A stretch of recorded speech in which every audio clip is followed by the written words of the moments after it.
I don't know if everyone does this, but we didn't pull a permit on this deal. We were just like, it's a very minor rehab, right? It was mostly cosmetic, floors, baseboards, paint, doors.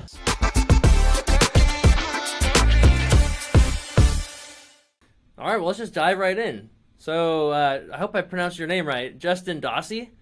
You're one of the only people that's actually got that right. Yeah. Oh, wow. Okay. Everyone else butchers it, but yeah, good job. Okay. Well, Justin, why don't you tell everybody what you're known for?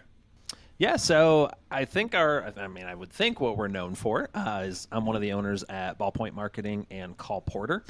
So we built a couple businesses based out of necessity in our own businesses, and kind of coming from the call center background with CallPorter, that's where we started, of just creating a good, easy place for investors to have their calls taken locally here in the U.S., not using overseas VAs or things like that.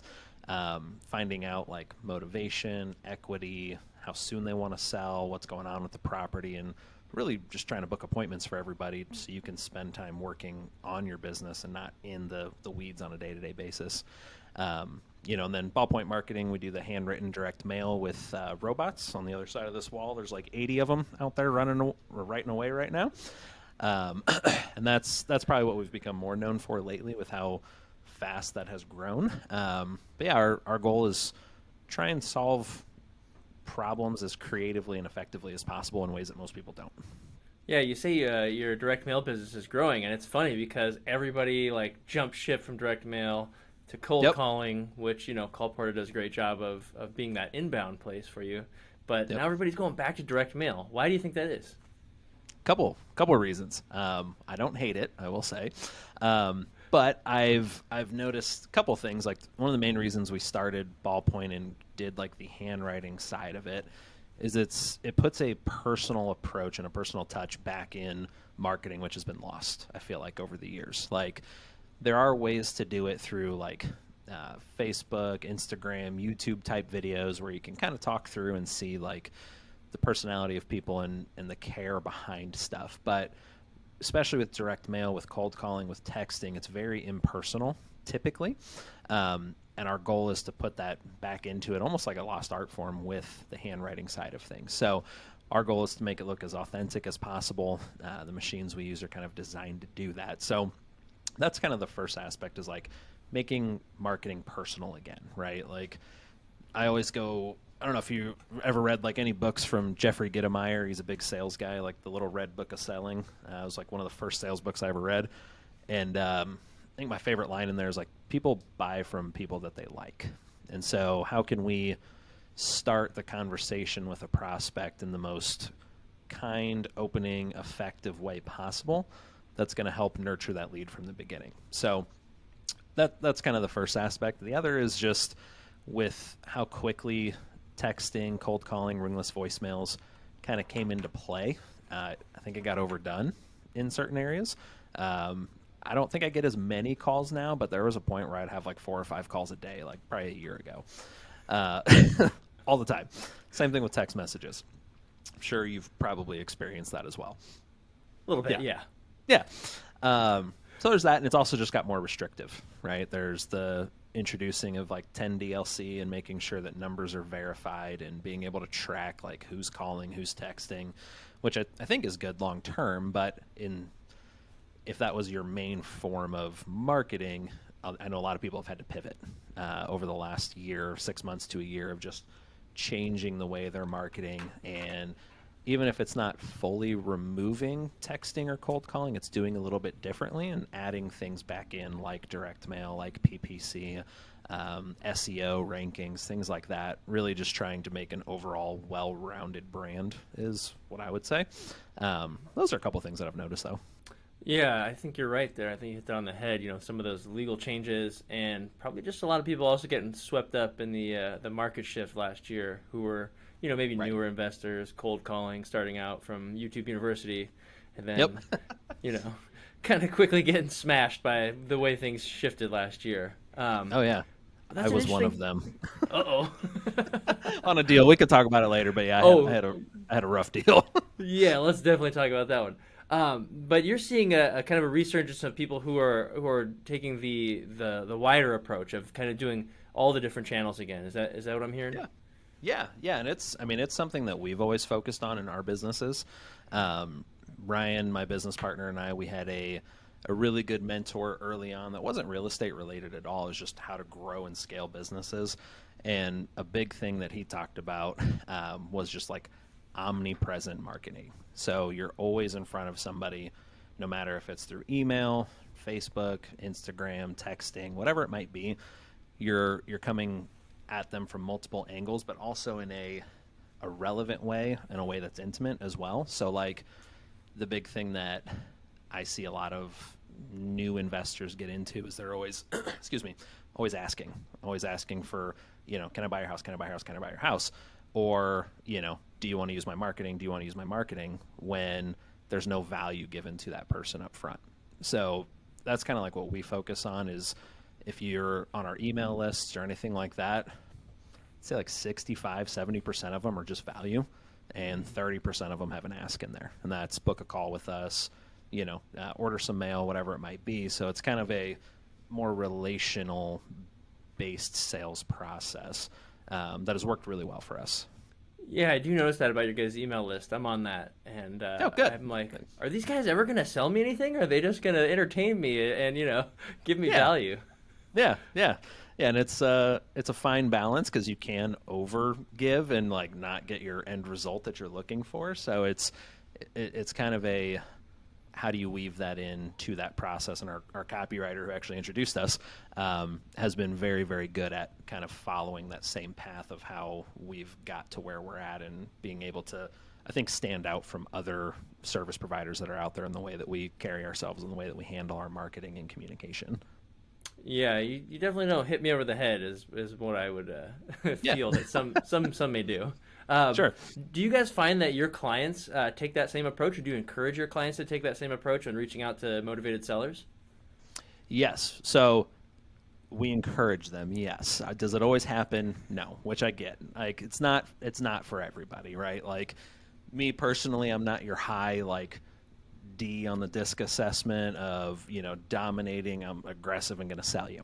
I'm more in the middle of like relational type stuff. So that's what works for me. But there are people that are in that type of mental process or thoughts, and that's how they operate, and that's totally fine. It can work towards it. But we're sneaky, and we've started, or what we've built into our website when you order stuff is the copy that's on all of our mail pieces by default is designed to be more relationally based. So if you ever look at any of our copy on, say, like our greeting letters, it's going to say, dear so-and-so, what are your plans for 123 Main Street? I'm interested in purchasing it. Give me a call at X phone number, sincerely, Justin.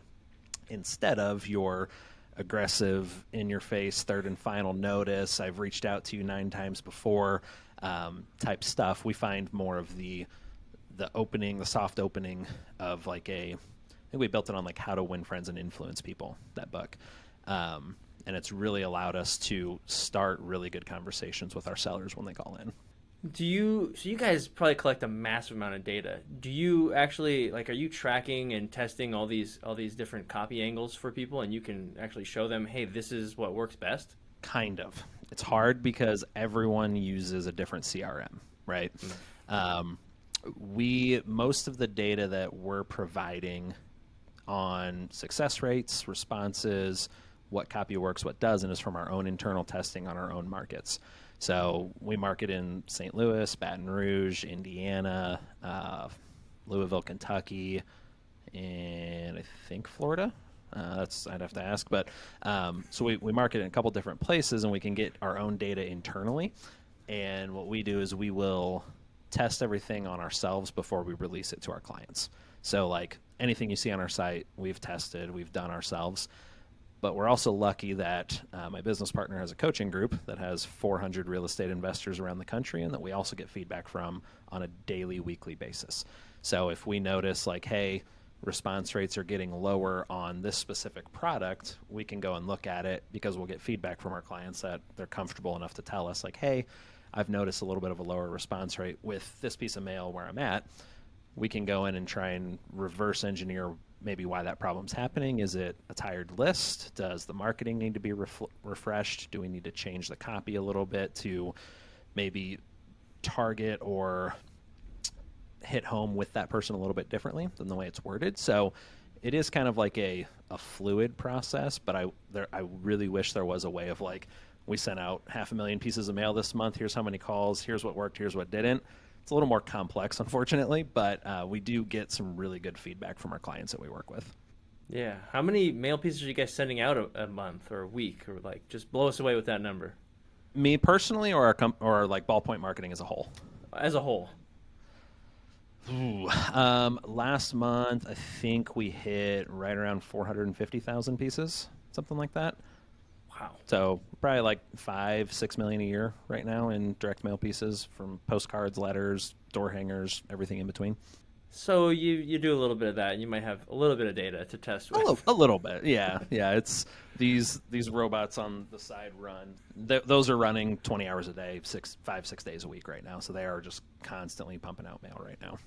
That's crazy. So you guys developed Ballpoint Marketing and CallPorter to kind of service your, the kind of born out of your real estate investing business as you guys grew, right? Mm-hmm. Yep. But how did you guys start? Like, how did you get your very first deal in real estate? How did you jump in? Hey, this is George. If you're enjoying the show, please leave us a comment or drop us a like. It really helps us out in getting this show out to more people to learn more about real estate. And I can do that without running a bunch of really annoying ads, which nobody wants to hear. Just me, right? You just want to hear my beautiful voice.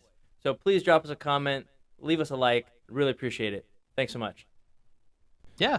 So my first deal came pretty late. It was actually last January. It was my first actual real estate deal.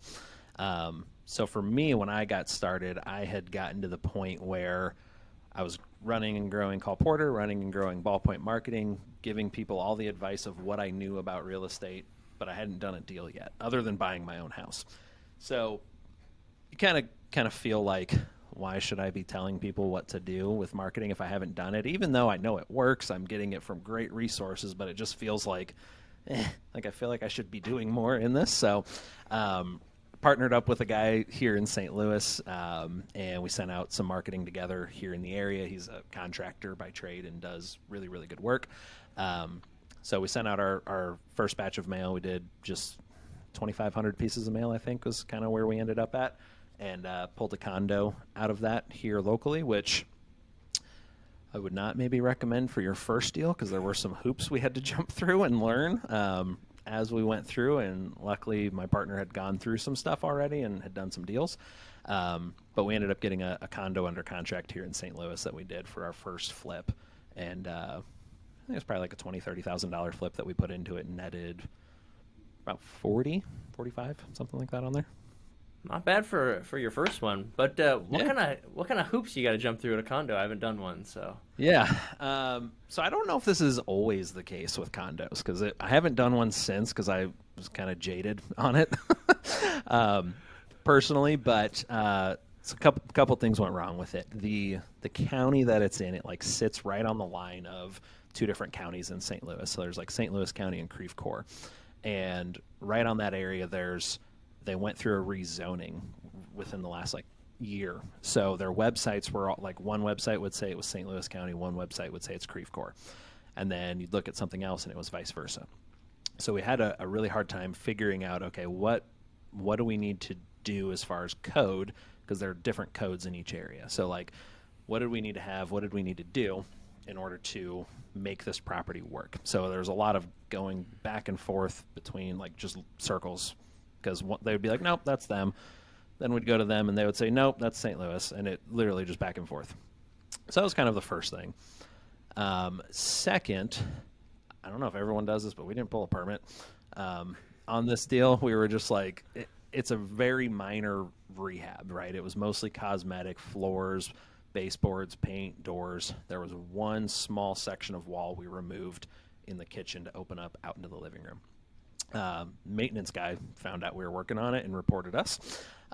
So we had a cease order on that until we had a permit pulled. And because it was a condo, they wanted a structural engineer to come out and map the plans out to make sure that it would keep the structural integrity of the building. And to do that, we also had to hire an architect to draw it up. And it's literally like I don't know, maybe a 5 foot by 4 foot section of wall that wasn't even removed all the way. It was just down to the countertop so you could see out into the living room and open it up a little bit, right? So trying to find an architect on short notice and get a rush through so we can meet our deadlines with our money lenders and things like that. All for just this one little wall that they wanted. And like everything else was just like cosmetic, toilets, all that kind of stuff. So it probably added a month worth of rehab time to what this rehab should have taken because of all of these little issues. Some of it was self-inflicted because we didn't pull a permit. It is what it is. We thought we'd get away with it. Ultimately, in the long run, we were able to pull it off and made some good money on it. But it was a challenging process. Huh. I hate dealing with situations like that when it's out of your control. You got to get the engineer and the architect, and it just spirals. But that's a good first deal for you. I'm sure you learned a ton and came out of that like, okay. Yeah. Now I know what not to do. Like, especially if it's in a condo, like if the maintenance guy's working and you're not pulling a permit, maybe don't work that day, or just pull the permit in the first place. But True. Yeah, definitely learned some do's and don'ts on that one. Yeah, that's awesome, man. That's good stuff. That's what we're here for, is to learn what not to do, as well as what to do. But exactly. Sometimes the what not to do is more interesting. Yep. Okay. Well, on that note, do you have a deal that went worse than that one? Mm-hmm. Yep. Oh, and it sounds like you want to talk about it. Yeah, sure. Yeah, because I would say that deal went overall pretty well. Like we made good money on it. I was happy at the end. Yeah. Yeah, absolutely. So the other deal, I was one of probably hundreds and thousands of people that got burned by the market change last year on a specific deal. It was only one deal, which was good. All the other deals we had, we made money on. This one, we got it under contract, I think, in April of last year. So, like, I don't know when things changed for you, but here in St. Louis, like, it was like August was when things started to pivot and we started to see stuff stick around on the MLS longer, prices are dropping, all that kind of stuff. So we got it under contract in May for $190,000. It's a bigger house, like 2,500 square foot, 4-bed, 3-bath, like overall nice. But the lady who lived there smoked in that house for like 40-something years. So it's just disgusting. Like cleaning the walls, the ceiling, scraping everything off. Like it was just gross to clean. Luckily, I wasn't the one in there doing it, but every time I went there, I wanted to shower afterwards until it was fixed. But the real problem we ran into was it was also at a time where inflation was starting to kick in, and we didn't account for that. We didn't account for inflation that was going to be coming up. We didn't account for the market crashing, or not even crashing, but just dipping by like 20-30% here in St. Louis. So we got it at 190. We had it budgeted at like 75 grand worth of repairs, and we should have been able to sell it for like 400. So we should have, made 100, 120 on it all in, right? Well, every bid came in 20% higher than it should have because of cost of, increase in cost of materials, delayed turnaround times on stuff. We were still dealing with some delivery turnaround times from all the COVID stuff that everyone ran into as well. And by the time it was done, I think it took us 7.5 months to get it done. Once the market kind of turned and went down, it ended up being about $115,000 rehab instead of 75. And instead of selling it for 400, we sold it at like 355. So off of that, like we pretty much made like $5 grand for 6 months worth of work.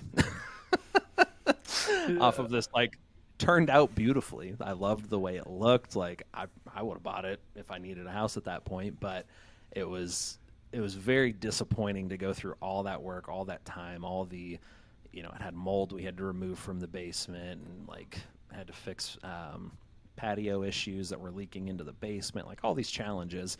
And then at the end of the day, to come through and make like $5 grand off of it was not a fun day for us, unfortunately. Oh yeah, but man, there are so many more people who have just absolutely gotten ruined on deals just like that. Yeah. With last year especially, I mean, you had the supply and the increases in labor, pinching you on that side. Your ARV coming down. Like, I mean, Yep. there's a lot of people who lost significant amount of money. So, Yes. Yeah, we I were mean, fortunate we didn't lose money. yeah. We still came out barely ahead at like a 1% profit margin, but it was better than the alternative. So I know other people that have lost a lot of money as well during that time. So we were fortunate in the grand scheme of things, but it was definitely a challenging like 6 months that we were hoping were going to be like a 4 month turnaround time instead. So Yeah. Quick question: did you pull a permit on that one? yes, multiple permits. Yeah, multiple ones. Because it was funny. It was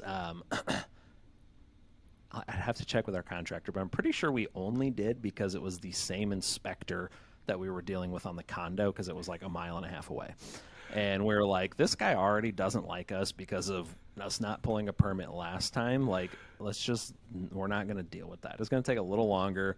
Yeah, we pulled permits on everything on this one, so we did not have any issues with that at least. Okay, good. Just he probably was making sure you learned your lesson too from the first one. Yeah, probably. Yeah, and he was a little stubborn towards the end with like getting him out there and stuff, but it ended up working out. Well, that's good. Um, Another question on that note: Are you gonna keep going like in your own business? Oh yeah, absolutely. We've kind of slowed down in St. Louis. We're not working with that partner currently, Hmm. but we are actively. Our biggest market I'm in right now is in Baton Rouge, Louisiana, and I think we've got probably like 10 or 11 contracts right now over the last like 3.5, 4 weeks or so. So we're moving and getting a lot of stuff done down there. So yeah, we're definitely going to keep going. In your own business, do you run everything through? Do you do Ballpoint for your outbound and CallPorter for your inbound? Like, do you use all these services yourself? I do. Yep, we use every single one. I have never taken a seller phone call myself, not once. Um, and I would not recommend that for everybody because it helps you learn to talk to people. But I worked in call centers since like I was 18, so like I'm good at talking on the phone with people. But yeah, every single call goes into CallPorter. Every single direct mail piece that we're doing is some variation of Ballpoint, postcards, letters, whatever it might be. And honestly, it's just we haven't found anything that works better. We do some other, texting and PPC and some cold calling and some downtime, but overall, I think probably 90 to 95% of our deals come from direct mail still. Yeah, that's crazy. So you really actually you still use these services. You built them out of necessity, and you still use them. So Yeah. it's kind of a eating your own dog food type of thing. That's cool. Yeah. That's a good way to say it. Yeah. Yeah, and I mean it's something that I wouldn't sell it if I didn't believe in it, right? I wouldn't work in this company if I didn't believe in it. I wouldn't be an owner in it if I didn't believe in it. So it's something that we found that we've worked, we've tweaked, we've perfected, and we're always going through and changing and adding new things to see how we can make it better as things shift and as things change. And direct mail pieces only work well for so long if you're selling $500,000 a month around the country. So it's like, how do we keep introducing new stuff, new temporary products? Is something we're really good at, is like having a limited run of like spring pieces or summer pieces or fall pieces. So it's like a limited time kind of, not a lot of people are going to get them, but something that makes it stand out for the season or the time frame or whatever it is. Yeah, we're always trying to like just tweak and change and add new things to just help it make as good as possible. Do you guys see a lift in response rates when you guys do those like time sensitive pieces? Yeah, we do actually. So we've got, we typically do like 3 to 4 drops a year of time sensitive or season specific. Like it's usually spring, 4th of July ish. We'll do a summer one, and we'll do a fall one, and then like a winter one is typically like pretty much each season essentially. And we'll usually do like 50,000 to 100,000 pieces of them that we'll release. And overall, like we see an uptick in it because it's custom. First off, like no one else has it typically in your market. So if 10 people order 5,000 pieces, odds are they're not in the same market most of the time. So you're the only person that has that. It's totally unique. You can't tell it's a piece of marketing when you get it. And so, yeah, anytime we get the custom ones, I order them myself. So we'll use those custom pieces as well. I don't use all of them because I like to make sure everyone else can get them too. But we'll throw a couple thousand of them out every time. Oh, super cool. Yeah. So, Justin, what are some of the biggest challenges that you help your clients overcome? Like when they come to you, brand new client, and there's like, I'm struggling with X. Yeah. Maybe it's talking to sellers, but what's their biggest problem that you guys help them overcome? It's a great question. Not only with our clients, like directly at Ballpoint, but also through the coaching stuff that we do as well. It's usually two things that people are having trouble with: consistent deal flow and closing deals consistently.